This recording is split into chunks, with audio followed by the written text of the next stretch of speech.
All right, so we have our AC unit. It's relatively new. I saw a blank thermostat. I thought it was going to be nothing. Came up here, we removed the panel. We have a transformer that's stripped. If you want to click it in, immediately comes out. So very quickly.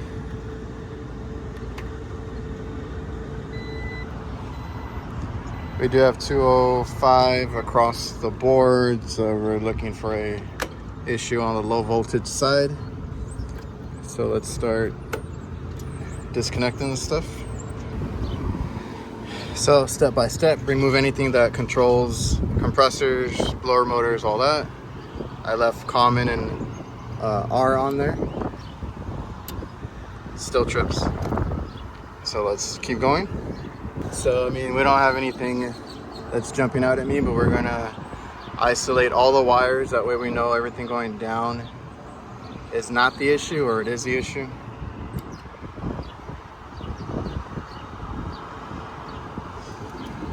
Okay, so now it stays on. So our wiring going down either at the thermostat or in between is gonna be the issue. So let's ohm these out and see what it does.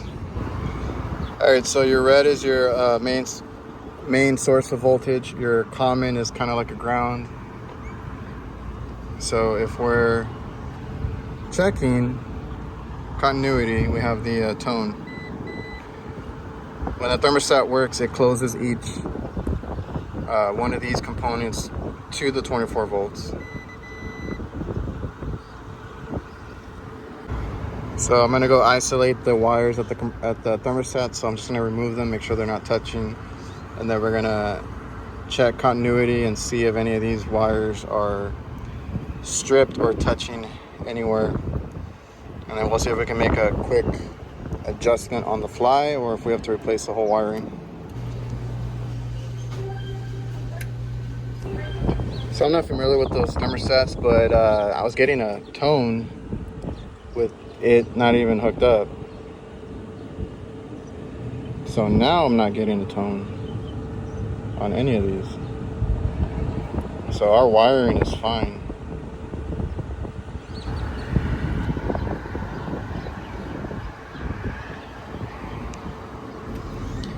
So yeah, everything's good until I plug this in. Doesn't even power on, it just shorts out the low voltage. So they remodeled a couple years ago, and they only had two. First one gave out really quick, and I put a different brand in, and now this one gave out. If I can find it, I'll go grab another one. If I can't, we're gonna have to put in a different brand and then wire through the ceiling a sensor, because I don't have any of these like wireless ones. The ones I carry are usually wired sensors because they want everything in the office. Or unless you want me to move it out to the dining area, we can do that too. We'd have to find a spot for it, run the wire that way. Kind of the same thing. All right, I've been waiting for a call back and I got nothing. I don't think we have these, what are they, like T9 thermostats? I don't think anybody has them. So what I'm gonna do, they're getting really busy. Like, a lot of people are pulling up, and their main concern is people are complaining because this is the AC to the dining room. Yeah, more cars are pulling up. I need to get back up there, or get back up there and reset it, and then put in a thermostat that I carry that takes a sensor, but we're not going to put the sensor in today because I have to be in the area where people are eating, and I don't do that. I'm not going to be asking people to move, worrying about like dropping food anywhere. I mean, stuff in people's food and stuff like that. And like I said, the parking lot's getting like pretty packed right now. So I'm just gonna put a thermostat in, get it cooling so that the building gets cold. Tell them I'll leave it a little bit high because the area that it's in is an office, and it's kind of fresh in there. It's not that bad, so it should satisfy. But they can't be lowering it because then it'll never shut off. But put that in, and then I'll come back with the sensor and run it the right way, because it's going to take me a while too. Fishing up, I think the simplest way is to fish it up through that, you know, hole in the wall where the thermostat's at, because I'm going to leave that thermostat wire alone that's there. I've already rewired that and got that going another time. So nothing's wrong with the wiring going up.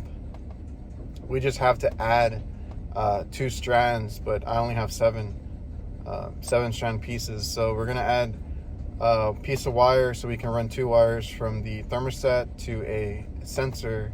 Then I'm going to mount it somewhere in the dining area and call it a day, because like I said, we've already had issues with these when they remodel. These are the ones that whatever company is doing the remodel is putting in, and they've already been dying. And then I go in there with, you know, a brand that I can pick up locally and put that in.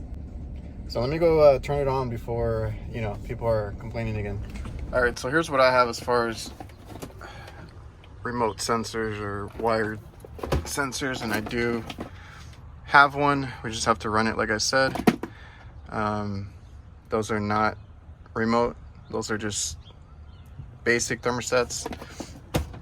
The only one that my supply house has that has any sort of remote sensing is these right here. So I'm gonna put this in real quick, get them cooling, and come back.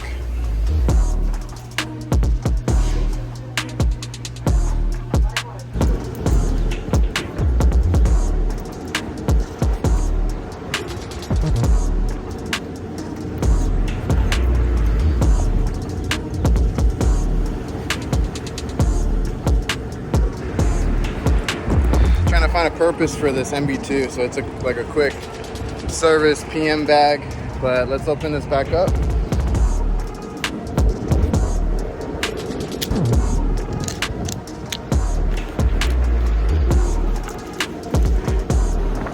I already set up the thermostat and programmed it. It's just a really long delay, and as you can tell, it's still flashing. It's been a few minutes, but I'm not here to jump it out. This is a new unit. I know it works.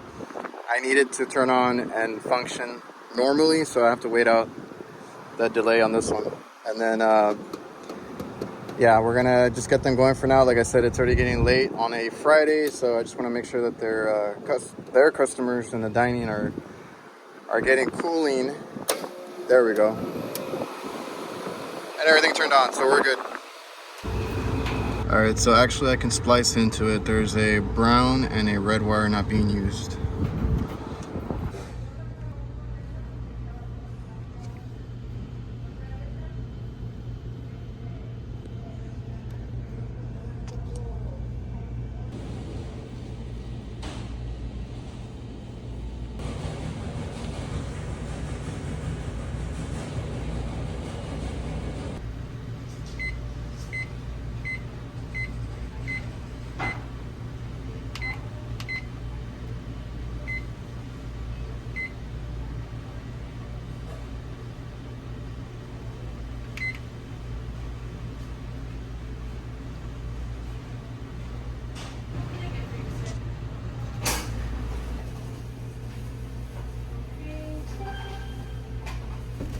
All right, so on that one, I remembered that there was extra wires coming down because there's a little splice there from the unit going back to the T-stat. So I had extra strands. I was like, let me just grab it, you know, cut it in the middle, pull out the 2 wires that I can use, and then mount it in the ceiling. Now, I've fixed a lot of issues with hot spots and things like that by doing what I did.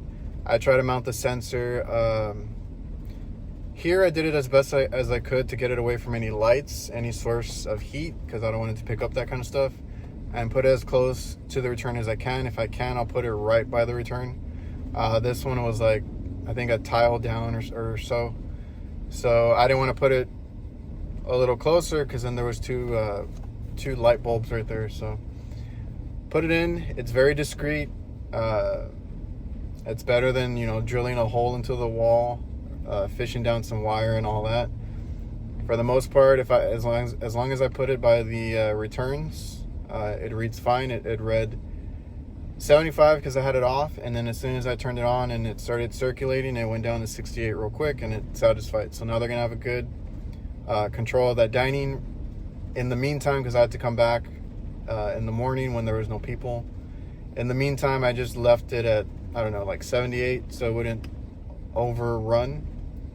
And it was fine. Apparently, they had dropped the temperature, but their office gets kind of cold, so it would turn off. I just didn't want that issue where I didn't put a sensor. Like, honestly, it was working. I could have left it like that, and they wouldn't have noticed, I guess. But I could have left it without a sensor, and it would have just read the room in the office, and it would have shut off here and there. But let's say, you know, the office gets really cold for whatever reason, the dining's going to get hot because it's not sensing the dining area, which is where customers were complaining and customers were leaving for them. So I did it as best as I could, run a sensor, since they put those thermostats in the office. When they remodeled, they put everything in the office. Before, they were in each location. So the dining room thermostat was in the dining room, but they moved it. So super simple, splice it in, get my 2 wires, mount the sensor where I think it reads the best, and it works. And if you walk around, you're not going to notice it. It's very discreet. It's white. It blends in with the ceiling tile. That's just how I do it. Now you have to play with it a little bit, and I like to get it as straight as possible, and you know, just make sure it looks as clean as it can be. I don't think I showed it. I'm not sure if I did, but made all my wiring as tight as I could because I had to cut the wire. I used wire nuts because it was in the ceiling tile, or nobody's going to look at it or mess with it. I just made sure that I wrapped it in electrical tape just in case it gets pinched or pulled or anything. I want to make sure that it's not going to come apart, not going to short out anything. So that's all that was. Super simple call there. Now I'm going to go check on a walk-in cooler that I pressed. I probably posted that video right before this one, and I'm going to go look at it really quick, make sure it's not leaking. But it's been like 3 days. They haven't called me back. I just haven't had time to go follow up with them, because that was one of those where I was like, you know, I'm gonna let it run. I'll come back, leave you guys the invoice another day.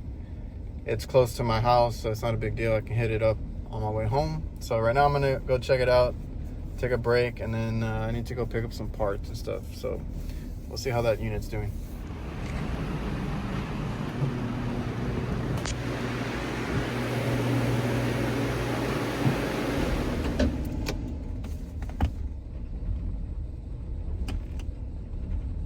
All right, so you guys were wondering about that press walk-in cooler. That's the one that I'm checking, and 3 days later, it's working great, 36 degrees.